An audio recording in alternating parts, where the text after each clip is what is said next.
Hello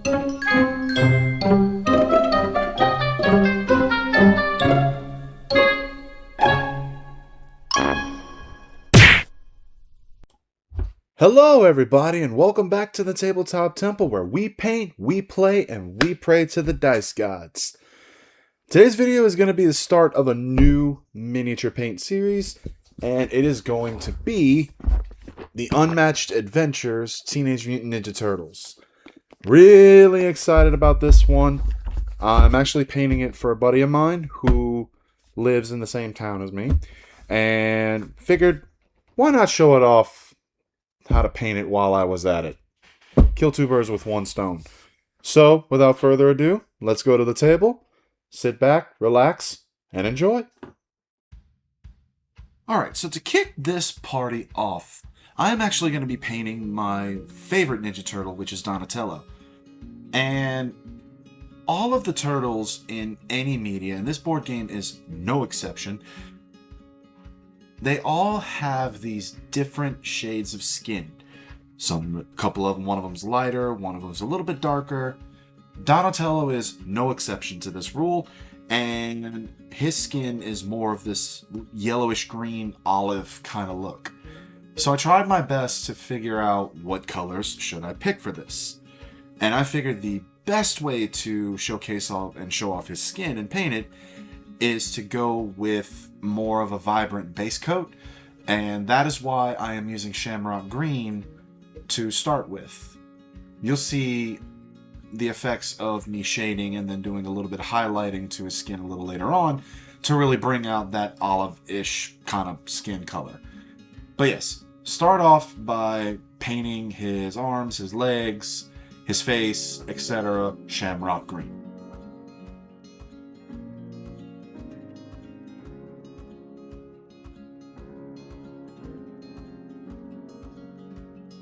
Now once the Shamrock Green is dry, you want to go ahead and go over it with some Bealtan Green from Citadel, just to kind of darken the Shamrock Green a little bit.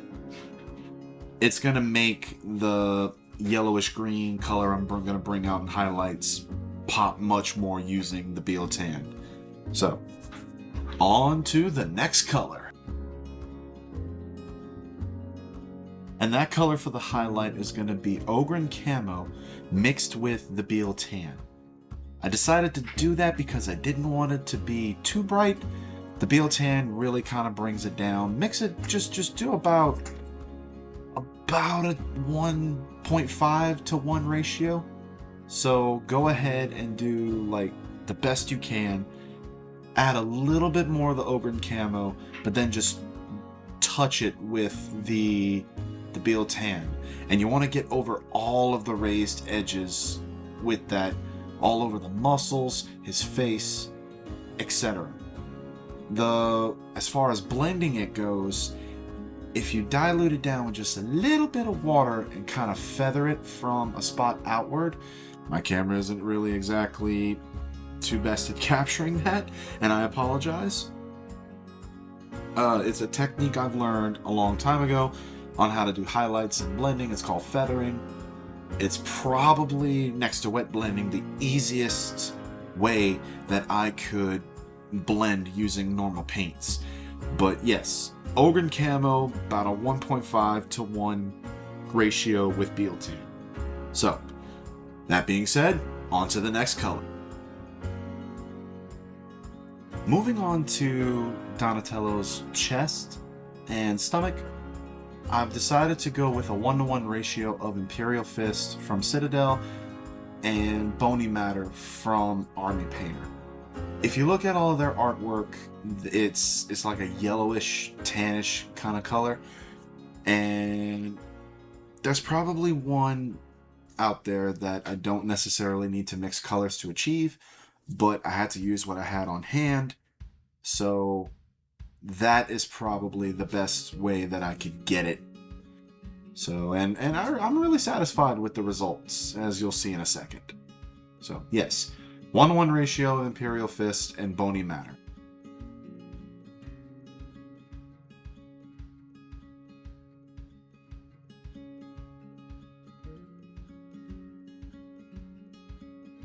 Now going back to the bony matter, I'm actually going to use this for the wraps on his hands and his feet.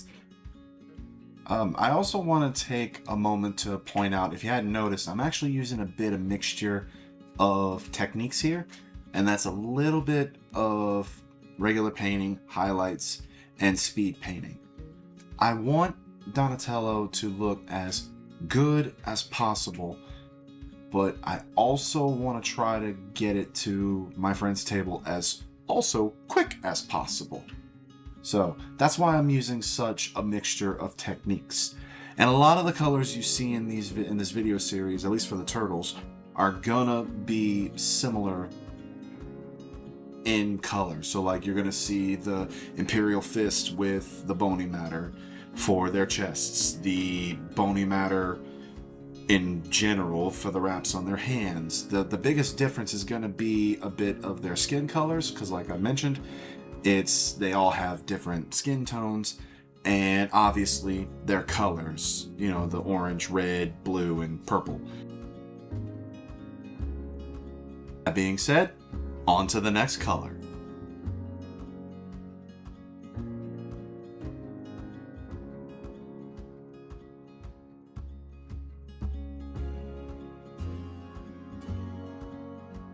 Moving on to the next color, which is Hive Dweller Purple.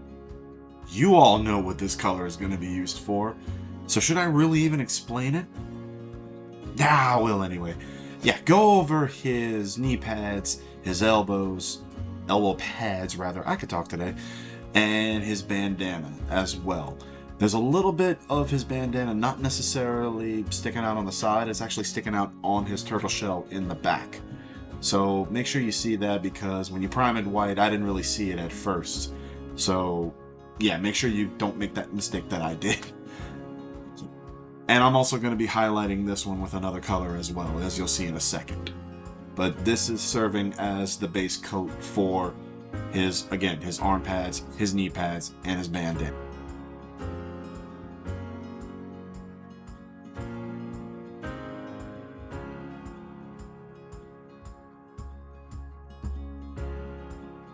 So to go over the highlights of the Hive Dweller Purple, the color I decided to go with is Slaanesh Gray from Citadel. Again, this is going to be for all of the raised edges on his bandana, his arm pads, and his knee pads. And you want to go and dilute it with a little bit of water, just like I mentioned earlier, and just kind of feather it out the best that you can. It really makes the purple pop and more vibrant, in my opinion, because without it, it just kind of looks a little bit more on the darker side of things. So Slaanesh Gray from Citadel is the highlight for the purple.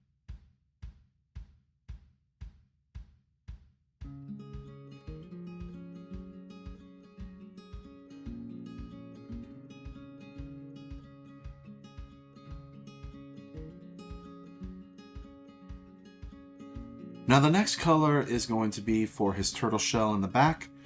This is probably going to be the color I choose for all of the turtles, and that is Satchel Brown from Army Painter. Now I've also used the Satchel Brown for his wooden staff, and as you can see on the wraps, I decided to go with that yellowish bony matter color, but I wasn't really too happy with that. So I decided to go instead with hardened leather from Army Painter. I did not mean to drop that at the time of filming, but it ended up happening. I also used the hardened leather for his belts around his torso and the back of his turtle shell. So as you can see, I truly think it was the better color to go with, and I really like the looks of his belts as well. So hardened leather from Army Painter. And I swear, I cannot make a miniature painting video without using Gravelord Gray somewhere. And that's going to mainly be used for the metal on his plates, his headphones, his bandana goggles, that device that he's wearing on his arm, etc. And I've also used the Gravelord Gray on the ground that he's standing on. And speaking of, The next color I decided to go with was Pilar Glacier, and this is for that little beam that's coming out of his device. It's really a good color for energy or ice or etc., things like that, but I like using Pilar Glacier for energy because it's nice and blue, but it's also bright enough to where most of the white is sticking out. So that's why I decided to go with that. As you can see, as a bit of a final step, I decided to paint in his eyes. Most of the Ninja Turtles that you see in any media, shape, or form, they have their eyes white. They don't really have any pupils showing, and I really think that brings out the cool comic book look about these miniatures. So I didn't give them pupils, so I just stuck with the white. It just looks better this way, in my opinion at least.